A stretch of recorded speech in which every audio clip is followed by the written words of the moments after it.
Hello everyone, मेरे प्यारे से यूट्यूब चैनल में आप सभी का स्वागत है। आज जो है हम शून्य कोटि की अभिक्रिया देखेंगे, क्योंकि शून्य कोटि की अभिक्रिया सीजीपीएससी मेंस में एक बार डायरेक्ट पूछा गया है, तो इसको आज हम लोग समझेंगे। साथ ही साथ हम अभिक्रिया की कोटि किसे कहते हैं, इसको हम किस प्रकार से निकालते हैं, इसके बारे में भी हम आज देखेंगे। इसके पहले वाले क्लास में हमने जो है दर स्थिरांक एवं दर स्थिरांक को प्रभावित करने वाले कारक एवं अणु द्रव्यानुपाती क्रिया का नियम, ये सारा चीज हमने कवर कर लिया था। तो उम्मीद करता हूँ आप सब मस्त होंगे, व्यस्त होंगे और अच्छे से पढ़ाई करते होंगे और इंटरटेनमेंट भी करते होंगे। तो चलिए स्टार्ट करते हैं शून्य कोटि की अभिक्रिया। याद रहे ये प्रीवियस ईयर क्वेश्चन में पूछा गया है। तो देखते हैं क्या होता है शून्य कोटि की अभिक्रिया। शून्य कोटि की अभिक्रिया क्या है? जब अभिक्रिया की दर, सीधा परिभाषा मैं यहाँ पे बता रहा हूँ, जब अभिक्रिया की दर अभिकारक की सांद्रता पर निर्भर नहीं करता है, उसे शून्य कोटि की अभिक्रिया कहते हैं। ठीक है, तो ये इसके एग्जाम्पल हैं। पहला है हमारा अमोनिया का विघटन। अमोनिया का विघटन में अमोनिया नाइट्रोजन और हाइड्रोजन में टूटता है। हाइड्रोजन प्लस Cl2 दोनों आपस में मिलके हाइड्रोजन क्लोराइड का फॉर्मेशन करते हैं, HCl का फॉर्मेशन करते हैं, ये भी है। और ट्वाइस HI जो है उसका विघटन फोटोरासायनिक अभिक्रिया कहलाती है यह, और यह H2 प्लस I2 में विघटित होती है। और कार्बन मोनोऑक्साइड और ऑक्सीजन आपस में मिलके कार्बन डाइऑक्साइड का फॉर्मेशन करते हैं। तो याद रहे यहाँ पर मैं बोलूँ अमोनिया का अमाउंट यहाँ पर जितना भी बढ़ाऊँ, अमोनिया का अमाउंट जितना भी बढ़ाऊं, यहाँ पर सेकेंड रिएक्शन में हाइड्रोजन और क्लोरीन का जितना भी अमाउंट यहाँ पे इंक्रीज करूं, कंसंट्रेशन जितना इंक्रीज करूं, तो कोई भी मतलब नहीं है। यहाँ पर ये शून्य कोटि की अभिक्रिया होती है, इंडिपेंडेंट होती है। अमाउंट जो अभिकारक का जो अमाउंट है, अभिकारक की जो सांद्रता है, उससे जो है यह इंडिपेंडेंट होती है, उसे ही हम शून्य कोटि की अभिक्रिया कहते हैं। क्लियर है? अब देखिए एक चीज और याद रखना, जो शून्य कोटि की अभिक्रिया है, इस शून्य कोटि की अभिक्रिया में जो रेट का मान है, दर मतलब हमारा रेट, और रेट को जो है हम लोग R से डिनोट करते हैं, और R का मान जो है K के बराबर होता है। R का मान K के बराबर होता है शून्य कोटि की अभिक्रिया के लिए। अब यह कैसे होता है देखिए, जैसे अभी मैंने एक एग्जाम्पल लिखा था अमोनिया, और यह अमोनिया जो है N2 प्लस थ्राइस H2 में टूटता है। मैं यहाँ पे अमोनिया की अमाउंट या कंसंट्रेशन जितना भी मैं बढ़ाऊं, जितना भी इंक्रीज करूं, चाहे 10 गुना इंक्रीज कर दूं, 100 गुना इंक्रीज कर दूं, यहाँ पर रेट का मान K के बराबर होता है, मतलब कंसंट्रेशन से इंडिपेंडेंट होता है। तो मैं rate R is equal to लिख सकता हूँ K, और यहाँ पर अमोनिया, और अमोनिया का पावर यहाँ पर 0 हो जाएगा अकॉर्डिंग टू द्रव्यानुपाती क्रिया का नियम। और द्रव्यानुपाती क्रिया का नियम मैंने आपको बताया था। तो यहाँ पर देखो अमोनिया का पावर 0 है, तो उसका हम 1 लिख सकते हैं। जब 1 लिख सकते हैं तो R का मान जो है K के बराबर हो जाता है। क्लियर है दोस्तों? तो ये होती है शून्य कोटि की अभिक्रिया। शून्य कोटि की अभिक्रिया में R का मान K के बराबर होता है, ये आप ध्यान में रखिएगा दोस्तों। क्लियर है? ये होता है हमारा शून्य कोटि की अभिक्रिया। अब यहाँ पर एक और समझ विकसित कर लेते हैं कि अभिक्रिया की कोटि क्या होती है। अभिक्रिया की कोटि, शून्य कोटि की अभिक्रिया को तो हमने देख लिया। अब मान लो अभिक्रिया की कोटि आपसे पूछ लिया जाए तो क्या होता है। देखिए, किसी भी रासायनिक अभिक्रिया में दर समीकरण में उपस्थित अभिकारकों की सांद्रता के घात का योग अभिक्रिया की कोटि कहलाती है। तो यहाँ पे मैं सीधा सीधा एग्जाम्पल लिख रहा हूँ, समझाता हूँ आप लोगों को इसका मतलब क्या है। जैसे मैंने यहाँ पर एक रिएक्शन लिखा, A से जो है यह B में कन्वर्ट हो रहा है, तो यहाँ पे ये एक रिएक्शन है। A जो है यहाँ पर क्या है, अभिकारक है, और B क्या है, यहाँ पर B जो होता है यहाँ पर उत्पाद है। तो मैं यहाँ पे लिख सकता हूँ R is equal to K concentration of A, R is equal to K और कंसंट्रेशन ऑफ A। तो यहाँ पर जो है अभिक्रिया की कोटि जो होती है, अभिक्रिया की कोटि का मान जो है 1 हो जाएगा। अभिक्रिया की कोटि का मान 1 हो जाएगा। क्यों होगा? क्योंकि जो है रेट जो है अभिकारक की सांद्रता पर डिपेंड करती है। तो यहाँ पर देखो ये कोष्टक क्या है हमारा, कंसंट्रेशन है, अमाउंट है, और उसका पावर क्या है, उसका पावर कुछ नहीं है, मतलब 1 है। तो इसीलिए यहाँ पर अभिक्रिया की कोटि का मान 1 हो गया। सिमिलरली मान लो मैंने A प्लस बी लिखा, A प्लस बी लिख के मैंने C प्लस D जो है प्रोडक्ट बनाया। A प्लस बी क्या है यहाँ पर, अभिकारक है। C और D क्या है, यहाँ पर उत्पाद है। और यहाँ पर जो रेट का मान होता है वो किस पे डिपेंड करेगा, अमाउंट ऑफ A और अमाउंट और B पर डिपेंड करेगा, कंसंट्रेशन ऑफ A और कंसंट्रेशन ऑफ B पर डिपेंड करेगा। तो यहाँ पर देखो, यहाँ पर अभिक्रिया की कोटि का मान जो होता है इसका पावर भी 1 है, इसका पावर भी 1 है। तो 1 + 1 कितना हो जाएगा, 2। 1 + 1 कितना हो जाएगा, 2। तो अभिक्रिया की कोटि का मान किस पे, अभिक्रिया की कोटि का मान क्या हो जाएगा, 2 हो जाएगा। अभिक्रिया की कोटि का मान 2 हो जाएगा इस रिएक्शन के लिए।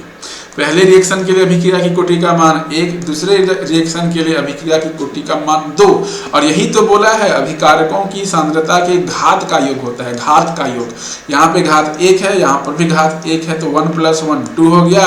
और पहले वाले समीकरण के लिए, रासायनिक अभिक्रिया के लिए घात 1 है, तो अभिक्रिया की कोटि का मान 1 हो गया। आई होप समझ में आया होगा। चलो एग्जाम्पल नंबर 3 देख लेते हैं। एग्जाम्पल नंबर 3 यदि मैं यहाँ पे लिखूँ जैसे A + 2B ऐसा लिखता हूँ, तो यहाँ पर मैं यहाँ पे प्रोडक्ट का फॉर्मेशन कर लेता हूँ, उत्पाद का निर्माण कर लेता हूँ। तो ये हमारा क्या है, अभिकारक है। तो यहाँ पे मैं लिख सकता हूँ R = K, concentration of A और कंसंट्रेशन ऑफ B, ये हो गया। तो यहाँ पर जो अभिक्रिया की कोटि का मान है, अभिक्रिया की कोटि का मान 2 + 1, घात यहाँ पर कुछ नहीं है, मतलब 1 है, तो 2 और यहाँ पर 1। तो अभिक्रिया की कोटि का मान यहाँ पर 3 हो जाएगा। ठीक है, अकॉर्डिंग टू द्रव्यानुपाती क्रिया के नियम के अनुसार। ये द्रव्यानुपाती क्रिया का नियम लगाया और जितने भी घात है, घात को हमने जोड़ दिया। तो यहाँ पे अभिक्रिया की कोटि का मान 3 है। क्लियर है? आई होप ये इतना आपको समझ में आया होगा। लेकिन याद रखिएगा जो अभिक्रिया की कोटि है, यहाँ पर अभिक्रिया की कोटि जो है यह एक एक्सपेरिमेंटल प्रोसेस है, एक्सपेरिमेंटल प्रोसेस है। जब तक हम प्रयोग नहीं करेंगे, प्रयोग करके निष्कर्ष नहीं निकालेंगे, तब तक अभिक्रिया की कोटि नहीं बता सकते। होने के लिए हम यहाँ अभिक्रिया की कोटि बता रहे हैं, लेकिन ये थ्योरेटिकल वे है। और ये जितने भी रिएक्शन हैं ये सब क्या है, एलिमेंट्री रिएक्शंस हैं। ये जहाँ पर जितने भी रिएक्शंस हैं ये एलिमेंट्री रिएक्शंस हैं, साधारण अभिक्रिया है। और साधारण अभिक्रिया के लिए जो होती है, हम लोग अभिक्रिया की कोटि चाहे थ्योरेटिकल निकालें, चाहे हम लोग यहाँ एक्सपेरिमेंटल निकालें, दोनों का मान जो है बराबर आता है। दोनों का मान क्या आता है, हमारा बराबर आता है, ये याद रखना। ठीक है, चाहे थ्योरेटिकल निकालूं चाहे एक्सपेरिमेंटल निकालूं, साधारण अभिक्रिया के लिए दोनों का मान बराबर आता है। तो यहाँ पे जो डेफिनेशंस है यह इसको क्या करता है, पूर्ण रूप से संतुष्ट करता है। लेकिन एक चीज आप हमेशा याद रखना, जो अभिक्रिया की कोटि का मान होता है वो हमेशा एक्सपेरिमेंटल डाटा होता है, एक्सपेरिमेंटल डाटा होता है, ये आप याद रखिएगा दोस्तों। एक चीज आता है अणुसंख्यता, यहाँ पर पूछ सकता है आपसे, ये क्वेश्चन भी आपसे पूछ सकता है। अणुसंख्यता क्या होती है? अणुसंख्यता होती है रासायनिक अभिक्रिया में भाग लेने वाले कुल अणुओं की संख्या। रासायनिक अभिक्रिया में भाग लेने वाले कुल अणुओं की संख्या, कुल अणुओं की संख्या जो है अणुसंख्यता कहलाती है, अणुसंख्यता कहलाती है, अणुसंख्यता कहलाती है। और अणुसंख्यता भी जो है यह एक थ्योरेटिकल प्रोसेस है, सैद्धांतिक प्रक्रिया है, थ्योरेटिकल प्रोसेस है यह अणुसंख्यता। और जो एलिमेंट्री रिएक्शंस हैं, जितने भी साधारण अभिक्रिया है, इन साधारण अभिक्रिया के लिए जो अभिक्रिया की कोटि का मान है और अणुसंख्यता का मान होता है, ये बराबर आते हैं। अणुसंख्यता का मान, दोनों का मान जो है यहाँ पे बराबर आता है। कुल भाग लेने वाले अणुओं की संख्या, जैसे मैं यहाँ पे एग्जाम्पल ले लेता हूँ, पहले वाला एग्जाम्पल ले लो, यही एग्जाम्पल ले लो, ये वाला एग्जाम्पल, तो यहाँ पे लिख लेता हूँ मैं, फिर से एग्जाम्पल लिख लेता हूँ उसी को। ए जो है बी का निर्माण कर रहा है, ए अभिकारक है, और बी क्या है यहाँ पर, बी जो है हमारा उत्पाद है। यहाँ पर मैं अभिक्रिया की कोटि भी निकालूंगा तो भी एक आएगा, और अणुसंख्यता भी मैं निकालूंगा तो इसका मान भी जो है एक आता है, क्योंकि ये एलिमेंट्री रिएक्शंस है, साधारण अभिक्रिया है। सिमिलरली यदि मैं यहाँ पे A प्लस बी लिखता हूँ और यहाँ पे C प्लस डी लिखता हूँ, ये अभिकारक है, आप लोग जानते हैं, ये उत्पाद है, ये भी आप जानते हैं। और यदि मैं यहाँ पे रेट लिखूँ तो K concentration of A, amount of A into amount of B होता है। यहाँ पर अभिक्रिया की कोटि कितनी है, अभिक्रिया की कोटि 2 है, और अणुसंख्यता का मान भी कितना है, यहाँ पर भी 2 है। चूंकि यह एक साधारण अभिक्रिया है तो साधारण अभिक्रिया में कोटि का मान और अणुसंख्यता का मान दोनों क्या आते हैं, बराबर आते हैं। तो यहाँ पर कोई दिक्कत नहीं है, यहाँ पर कोई दिक्कत नहीं है दोस्तों। लेकिन अभिक्रिया की कोटि जो है एक्सपेरिमेंटल प्रोसेस है। मैंने क्या कहा, जो अभिक्रिया की कोटि है यह क्या है, एक्सपेरिमेंटल है, और अणुसंख्यता क्या है हमारा, थ्योरेटिकल है। तो यहाँ पर जो होती है, क्या बोलना चाहिए, कोटि और अणुसंख्यता का मान बराबर आता है एलिमेंट्री रिएक्शन के लिए, साधारण अभिक्रिया के लिए। चलो एक एग्जाम्पल और लेके चलता हूँ आप लोगों के लिए। एक एग्जाम्पल और है CH3 COOCH3, इसको बोलते हैं एस्टर। क्या बोलते हैं, एस्टर। एस्टर का रिएक्शन यदि मैं वाटर से कराऊं, इसे एस्टर का जल अपघटन अभिक्रिया भी बोलते हैं। तो यहाँ पर आता है CH3COOH प्लस CH3OH, ये हमारा प्रोडक्ट बनता है। ये जो होता है हमारा एसिटिक एसिड बनता है, और ये हमारा एल्कोहल बनता है। इसको जो है एस्टर का जल अपघटन कहते हैं।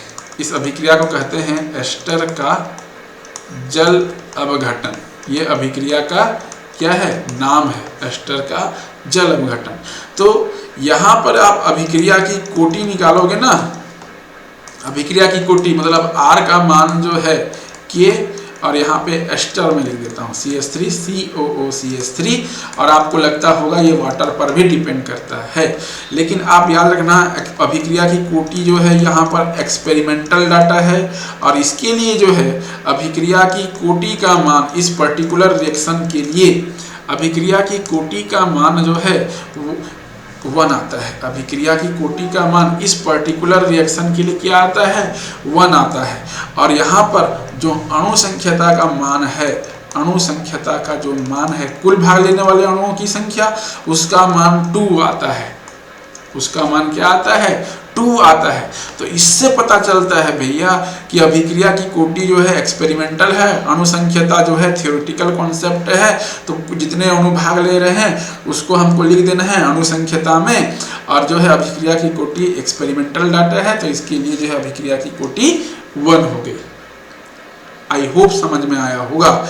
और इसी रिएक्शन को हम लोग बोल देते हैं स्यूडो फर्स्ट ऑर्डर रिएक्शन। छद्म कोटि की अभिक्रिया का उदाहरण है ये, छद्म कोटि की अभिक्रिया का उदाहरण है ये, अभिक्रिया का उदाहरण ये वाला रिएक्शंस है, मतलब फर्स्ट ऑर्डर रिएक्शन। मतलब हमें प्रतीत ऐसा लग रहा है कि द्वितीय कोटि की अभिक्रिया है, अभिक्रिया की कोटि का मान 2 है, लेकिन एक्सपेरिमेंटली इसके लिए अभिक्रिया की कोटि का मान 1 हो जाता है। आई होप समझ में आया होगा कि अणुसंख्यता और अभिक्रिया की कोटि में क्या अंतर है, ये आपको समझ में आया होगा डिफरेंट एग्जाम्पल से। तो एक महत्वपूर्ण क्वेश्चन है अभिक्रिया की कोटि और अणुसंख्यता में क्या अंतर है। तो यहाँ पर हम लोग अंतर को स्पष्ट करेंगे, अभिक्रिया की कोटि और अणुसंख्यता। तो सबसे पहला अंतर होगा इसी का परिभाषा। तो परिभाषा आप लिख लेंगे, मैंने दोनों की परिभाषा आप लोगों को बताई है। तो दोनों का परिभाषा सबसे पहले लिखेंगे, दूसरा फिर आप लोग उदाहरण दे देंगे। दूसरा क्या, उदाहरण ना लिख के आप लिखेंगे यह एक एक्सपेरिमेंटल प्रोसेस है, और यहाँ पर लिखेंगे यह एक थ्योरेटिकल कॉन्सेप्ट है। ठीक है, फिर आप लोग लिख लेंगे इसके एग्जाम्पल लिख लेंगे, और अनुसंख्यता का भी आप लोग एग्जाम्पल लिख लेंगे। ठीक है, एग्जाम्पल यहाँ पर लिखेंगे। फिर यहाँ पर आप ये भी लिख सकते हो कि अभिक्रिया का मान जो होता है धनात्मक भी हो सकता है, फ्रैक्शन में भी हो सकता है, फ्रैक्शन भी हो सकता है, धनात्मक भी हो सकता है, परिमेय संख्या के रूप में भी हो सकता है, परिमेय संख्या के रूप में भी अभिक्रिया की कोटि का मान हो सकता है। और अनुसंख्यता का मान जो होता है, एक एलवेज जो होता है यह पूर्ण संख्या होती है। एलवेज जो है एक पूर्ण संख्या और धनात्मक होती है, पूर्ण संख्या होती है और धनात्मक होती है एलवेज अनुसंख्यता का मान। अनुसंख्यता का मान फ्रैक्शन में नहीं हो सकता और परिमेय संख्या के रूप में भी नहीं हो सकता है। ये आप याद रखेंगे। क्लियर है, इन दोनों में अंतर आप याद रखेंगे। तो अगला जो हमारा रिएक्शंस होगा, अगला जो हमारा कॉन्सेप्ट होगा, वो कॉन्सेप्ट होगा हमारा प्रथम कोटि की अभिक्रिया। प्रथम कोटि की अभिक्रिया, और प्रथम कोटि की अभिक्रिया भी जो है यह डायरेक्ट सवाल में डायरेक्ट जो है यहाँ से क्वेश्चन आया हुआ है, डायरेक्ट क्वेश्चन यहाँ से आया हुआ है, तो उसको भी हम लोग देखेंगे।